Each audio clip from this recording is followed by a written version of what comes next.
Serafina Lowell thought she was beginning a new life. Adrian Cale believed he had found his forever love, but Damien Vaynar's obsession turned a dream honeymoon into a calculated nightmare that ended in betrayal and murder. Serafina Lowell was the kind of woman who drew attention without ever trying. At 28, she had a polished elegance that made her stand out in any room, yet she carried herself with a quiet confidence that never felt forced. She worked as a fashion buyer in London, always traveling between cities, hand-picking fabrics and collections for upscale boutiques. Her life looked glamorous from the outside, but her friends often said that the most enviable thing about her wasn't her career or her travels, but her relationship with Adrian Cale.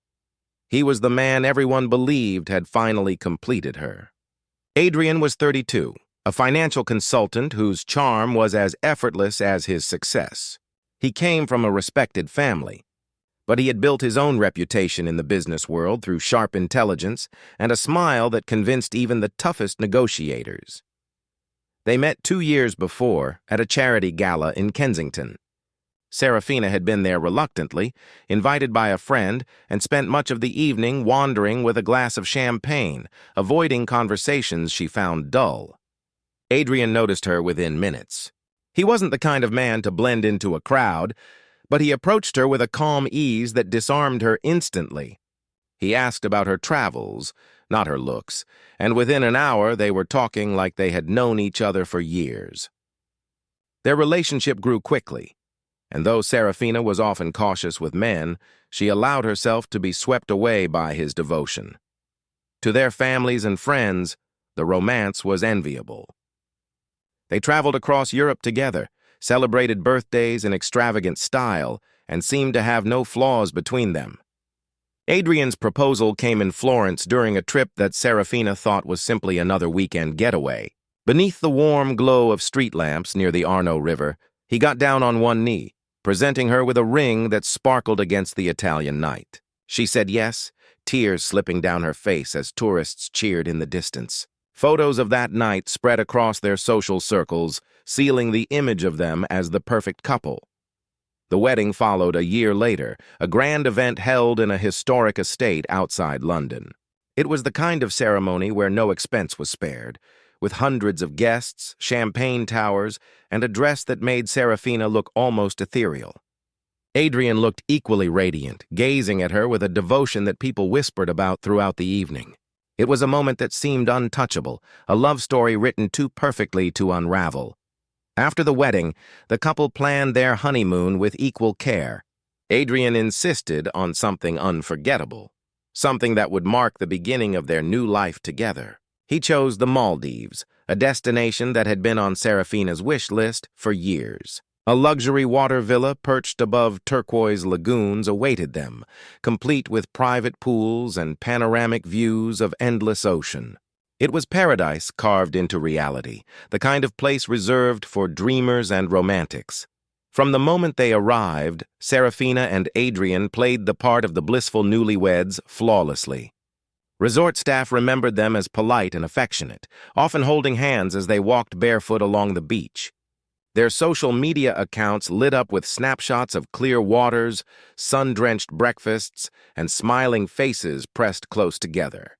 To the outside world, their happiness seemed unshakable, yet even in paradise, small cracks can form unseen. While Adrian spent hours swimming and snorkeling, eager to explore the reefs, Serafina often lingered in the villa, scrolling through her phone or gazing out at the horizon with a distance in her eyes. She told him she was tired from the wedding festivities, and he believed her without question. At night, they dined by candlelight as waves lapped softly against the stilts of their villa. But Adrian never noticed the way her smile sometimes faltered when she thought no one was watching. The first days of the honeymoon passed without incident, but shadows were already gathering beneath the surface of their idyllic trip. Serafina carried with her a weight she had never shared, a secret tightly locked away from the man who trusted her completely. To Adrian, their love story had just begun. To Serafina, it was already tangled in ways that could not be easily undone. The Maldives, with its glittering waters and endless skies, was meant to be a sanctuary. Instead, it would become the stage for a tragedy that no one could have predicted. Adrian believed he had brought his new bride to paradise, but paradise was about to reveal itself as something far more sinister. The perfect beginning, so carefully crafted, was already leading toward an ending that would shock everyone who thought they knew the couple. Serafina's secret was the kind of burden that clung to her even in the most beautiful moments of her life. Long before she ever walked down the aisle, she had found herself tangled in something she could not easily escape. His name was Damien Vainar, and he was everything Adrian was not.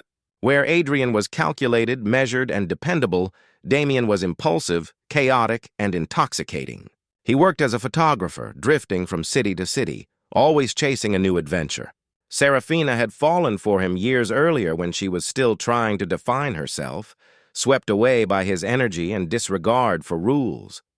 Their relationship burned bright but left her constantly scorched. And after too many arguments and betrayals, she walked away, convincing herself she deserved better. For a time, she believed she had truly left him behind. Meeting Adrian felt like redemption, like being pulled from a storm into safe harbor. But when Damien reached out unexpectedly with one of his cryptic emails, telling her that no one would ever know her the way he did, Serafina felt herself unravel. It started with a single reply. Just curiosity, just closure, she told herself. Then came another, and soon the rhythm of their communication returned as if no years had passed. His words were fiery, full of promises of a life unbound, a life where she wouldn't have to play the role of polished perfection that Adrian's world demanded. The emails grew into late-night phone calls. Her voice hushed while Adrian slept in the next room. Damien's tone shifted quickly from nostalgia to obsession, reminding her of the memories they had created, painting visions of a future only they could share. Serafina knew it was dangerous, but there was something in her that couldn't let go. With Damien, she felt alive in ways she never did with Adrian's steady affection. It was not that she didn't love Adrian. She did in her own quiet way, but the thrill Damien offered was sharper, more consuming. In the months leading up to the wedding, the secret weighed heavier. There were moments when she wanted to confess, to cut Damien off once and for all, but his pull was magnetic. He began appearing unexpectedly, sending photographs of places she had recently visited, as if to remind her that he was always watching. Friends noticed her becoming distracted, but they assumed it was the stress of wedding planning. To Adrian, she was still radiant, still his bride-to-be, and he saw no reason to question her behavior. Damien, however, had no intention of being just a ghost in her past. His obsession hardened when Serafina announced her engagement online. While others congratulated her, he sent her a message that chilled her. Forever doesn't belong to him. She deleted it instantly, but the words haunted her. She knew Damien was capable of manipulation, of pushing boundaries, but she never imagined how far his fixation would go. By the time the wedding arrived, Serafina was skilled at compartmentalizing, locking her secret away behind practiced smiles and vows spoken with trembling sincerity. She told herself she would end it all after the honeymoon, that she would commit fully to Adrian and leave Damien behind once and for all. But Damien was not someone who could be dismissed so easily. After the ceremony, when she should have been basking in the glow of a new marriage, she noticed small reminders that Damien was still lurking in the background. An anonymous card slipped into her mailbox, congratulating her on the wedding, unsigned but unmistakably his. A photograph of her leaving her bridal fitting, later emailed from an unknown account. Each message was a warning that he was closer than she wanted to believe. When Adrian surprised her with the Maldives trip, Serafina told no one except her closest family. Yet within hours of posting a picture of the turquoise sea, Damien had found it. A short message arrived on her phone that night. "Even paradise can't hide you." Her heart raced as she read it under the covers, turning the phone face down when Adrian stirred beside her. She wanted to believe it was just Damien's way of tormenting her from afar, but deep down, she feared something darker. Serafina had built her new life carefully, but the cracks were spreading. Damien was no longer a secret she controlled. He was a shadow she couldn't shake, And while Adrian believed he had given his wife the honeymoon of a lifetime, Serafina carried with her the uneasy knowledge that Damien's obsession had followed her even across oceans. She did not yet know what he was capable of, only that his presence would not fade quietly into the background. What was meant to be the beginning of her forever was already haunted by the past she thought she had left behind. And that past was growing more dangerous by the day. The Maldives offered the kind of beauty that seemed untouched by time, an endless stretch of turquoise waters and golden light. For Adrian, it was paradise, everything he had envisioned when planning the honeymoon that would mark the start of their married life. He spent mornings snorkeling through reefs alive with color, afternoons stretched out on the villa's deck with a glass of wine, and evenings planning quiet adventures for the two of them. To him, it felt like a dream realized, a reward for the years he had spent searching for someone who matched his heart. He smiled easily, unaware of how fragile that dream truly was. For Serafina, the days carried a different weight. The resort villa was breathtaking, with its glass floors revealing the lagoon below and its wide-open deck offering the sea as far as the eye could see. Yet, instead of peace, she felt a lingering unease that seemed to seep into every corner. While Adrian laughed and reveled in their surroundings, she found herself checking her phone constantly, her eyes darting to the horizon as though something might appear from it. When she wasn't scrolling through social media or forcing herself to take another photograph with Adrian, she was lost in her own thoughts, her chest tightening with the memory of Damien's last message. The resort staff noticed the difference between them almost immediately. Adrian greeted them warmly, asked about excursions, and shared plans for diving trips. Serafina often appeared distracted, her smile faint, her voice distant when she responded to polite questions. Some of the staff thought she was simply tired from the whirlwind of wedding celebrations, but others quietly noted that her eyes seemed clouded with worry. On the fourth day, while Adrian spent hours exploring a nearby reef, Serafina sat alone at the villa, staring at the ocean until the horizon blurred. Her phone clutched tightly in her hand. By the sixth night, the tension that had been quietly building began to show. Guests staying in villas nearby reported later that they had heard sharp sounds from Adrian and Serafina's villa, the muffled noise of raised voices carrying faintly across the water. It was unusual enough to make some guests pause, but no one acted, believing it was just a minor disagreement between newlyweds. Arguments, after all, were not uncommon, even in the most romantic settings. The sounds eventually quieted, and the night resumed its calm rhythm, the waves washing softly beneath the moonlight. The next morning shattered that peace entirely. When a staff member arrived to deliver breakfast to the villa, they knocked several times without response. Eventually, one of the staff circled to the deck, expecting to find the couple still asleep or swimming. Instead, they discovered Adrian's body lying near the edge of the villa's private steps that led into the lagoon. His skin was pale, his hair slicked wet against his forehead. At first glance, it looked like a drowning, a tragic accident in paradise, but details quickly suggested otherwise. Resort medical staff rushed to the scene, but it was already too late. Adrian showed signs of trauma to his head, injuries that did not align with a simple fall. There were also traces of seawater in his lungs, pointing to the fact that he had been submerged and then dragged back up, his body left near the deck as if staged.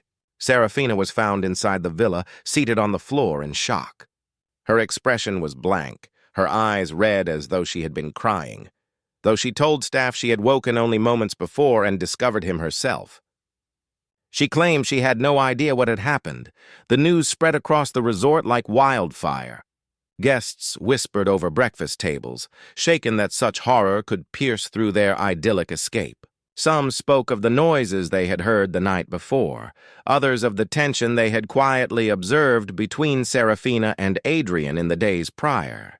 To most, the story seemed unbelievable. A newlywed groom, dead on his honeymoon, in one of the safest and most beautiful places on Earth. When the police arrived to investigate, their first impression was cautious. Accidents did happen, even in paradise, and falls into the lagoon were not unheard of. But as they examined the scene more closely, doubts grew. The angle of Adrian's injuries did not suggest a simple slip. The bruises and blunt trauma hinted at force. Serafina's shaken demeanor raised questions, but her explanation remained the same. She had been asleep, unaware of anything until she found her husband lifeless. What had begun as the picture-perfect honeymoon was now the center of a tragedy. Behind the closed doors of the villa, paradise had become a crime scene. The turquoise waters that had once represented beauty and freedom now hid shadows of violence. For investigators, the question was no longer whether Adrian had died by accident, but who had wanted him dead. And for Serafina, sitting in silence as police began their work, the secret she carried threatened to expose her in ways she had tried desperately to avoid. The investigation began cautiously, but it did not take long for suspicion to settle on the inconsistencies in Serafina's story. She told authorities that she had gone to bed early, exhausted from the day, while Adrian stayed awake longer, enjoying the night air on the villa deck. She claimed she awoke to silence and found him unresponsive near the steps leading into the lagoon. At first it sounded plausible, the kind of tragic accident that could occur in a place where sea and villa merged seamlessly. But when detectives examined the timeline more closely, it began to fray. Resort staff recalled that Serafina had ordered a bottle of wine late into the night, nearly an hour after she claimed to have been asleep. Security cameras, though limited, caught her walking alone along the boardwalk around the same time. Her explanation shifted slightly when pressed. She said she couldn't sleep and had gone out for air. None of these small changes proved guilt, but the pattern unsettled investigators. The most damning discovery came from her phone records. A log of late-night calls and encrypted emails linked her directly to Damien Vainar, a name Adrian's family and friends had never once heard mentioned. Detectives learned that Damien had arrived in the Maldives just 2 days before Adrian's death, checking into a modest lodge only a short boat ride away. His presence in the same archipelago could not be explained away as coincidence. Questions began to mount quickly. Why was Serafina communicating with him from her honeymoon villa? Why had he traveled across oceans to the very place she was meant to be alone with her husband? Investigators dug deeper into the digital trail, finding months of correspondence between Serafina and Damien. The emails were a mixture of longing and bitterness, filled with talk of stolen moments and futures unbound by the chains of her marriage. Some were abstract, but others were alarmingly direct. Phrases like, "Freedom is closer than you think, and he won't stand in our way forever," read less like harmless fantasies and more like veiled plans. The tone of the messages shifted noticeably after the wedding.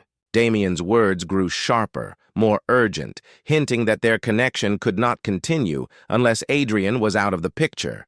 CCTV footage from the resort provided the next piece of the puzzle. Though the cameras did not cover every angle of the water villas, they captured a tall figure walking along the dimly lit boardwalk around midnight on the night Adrian died. The figure wore a hat pulled low and kept to the shadows, but investigators believed it was Damien. Witnesses later described seeing a man matching his description loitering near the entrance to the boardwalk earlier that day, though no one had questioned him at the time. Forensic evidence deepened suspicions. Adrian's injuries suggested not only blunt force trauma, but also the possibility of being held underwater. There were faint marks on his wrists, as though someone had grabbed him tightly. It no longer looked like a simple fall into the sea. The evidence pointed to a violent struggle, and with Damien nearby and Serafina entangled with him, investigators began to see the outline of a conspiracy. When confronted with the information, Serafina's composure wavered. She denied any involvement in Adrian's death, insisting that Damien must have acted alone if he was truly there. She said she had no idea he had traveled to the Maldives and claimed their contact was nothing more than a mistake from her past she had been too weak to sever. But her denials clashed with the overwhelming record of secret communication. Prosecutors pieced together a narrative that felt chillingly plausible. Serafina, torn between the stability Adrian offered and the dangerous passion Damien embodied, had chosen both for too long. Eventually, the weight of secrecy became unbearable. Whether she initiated the plan or simply allowed Damien to act on his obsession, she had given him access to her life in a way that made Adrian vulnerable. The evidence suggested Adrian had been marked from the moment the honeymoon began. News of the investigation reached beyond the Maldives, captivating audiences worldwide. People were stunned that the fairy tale romance so carefully documented on social media had concealed such darkness. Friends who had toasted to the couple weeks before now watched in disbelief as headlines painted Serafina as a woman trapped in a double life, and Damien as the phantom lover turned predator. What had seemed like an accident at first had transformed into a story of betrayal and obsession, one that left Adrian's grieving family desperate for answers. The case was no longer about how Adrian had died, but why? And the truth behind Serafina's secret was beginning to show itself in ways she could no longer control. The cracks in her perfect facade had widened into fractures that pointed directly toward her and the man she had never truly let go. As investigators pushed forward, the final pieces of the story came together with devastating clarity. The discovery of Damien's duffel bag inside his budget lodge removed all doubt that Adrian's death was not an accident. Inside were gloves still damp with seawater, a length of rope frayed at the ends, and a small notebook filled with erratic scribbles. The most chilling item was a folded slip of paper tucked between the pages. It held Serafina's initials written in his unmistakable hand, alongside a phrase that read, "Forever begins when he is gone." The evidence was overwhelming, yet Damien himself was nowhere to be found. By the time authorities arrived at the lodge, he had already vanished, leaving behind nothing but the fragments of his obsession. The case turned its focus back to Serafina. With Damien gone, prosecutors built their narrative on the trail she had left behind. Her phone calls, her late-night emails, her shifting explanations, all of it painted her as more than an innocent bride caught in the crossfire. They argued she had given Damien the access and the motive, whether by intention or by her refusal to sever ties with him. To the jury, she was not a victim, but an accomplice, one who had stood by while her new husband was betrayed in the most unthinkable way. The courtroom became the stage for the final act of the tragedy. On one side sat Adrian's family, still reeling from the sudden loss of a son and brother whose life had seemed so promising. Their grief was visible in every expression, their voices breaking as they spoke of the joy Adrian had found in Serafina and the betrayal they could not comprehend. On the other side sat Serafina, dressed in muted tones, her face pale and drawn. She insisted she had no knowledge of Damien's plan, that she was as shocked as anyone to learn he had followed her across oceans. Her defense argued that she was guilty only of weakness, of failing to cut ties with a toxic ex-lover, not of conspiring to kill her husband. But the weight of the evidence was unforgiving. The jury was shown the late-night emails, the calls made from the honeymoon villa, the surveillance footage of a shadowy figure near the boardwalk. They were reminded of her shifting story and the way she failed to mention Damien's presence until confronted with proof. Piece by piece, the narrative of innocence collapsed. The prosecutors painted a picture of a woman who had wanted both safety and passion, who had walked down the aisle while secretly tethered to another man, and who had allowed that hidden bond to destroy everything. When the verdict was read, the room fell into a heavy silence. Serafina was found guilty of conspiracy to murder, her sentence life imprisonment. She stared ahead as the words were spoken, her hands trembling only once before she folded them neatly in her lap. Some whispered she showed little remorse, others believed she was still in shock. What was certain was that the life she had so carefully constructed was over. The glamorous future she had displayed so perfectly online had collapsed into the reality of a prison cell. Damien remained a ghost. Despite international alerts and scattered reports of sightings in Southeast Asia, he was never captured. His face lingered on wanted posters and news reports, but he slipped through borders with the same recklessness that had defined his life. His absence became part of the story, a lingering shadow that left Adrian's family without full closure. The world watched as Serafina bore the weight of the crime alone. While Damien's name drifted into the space between myth and reality, a fugitive whose obsession had carved an irreversible scar, the case haunted everyone who followed it.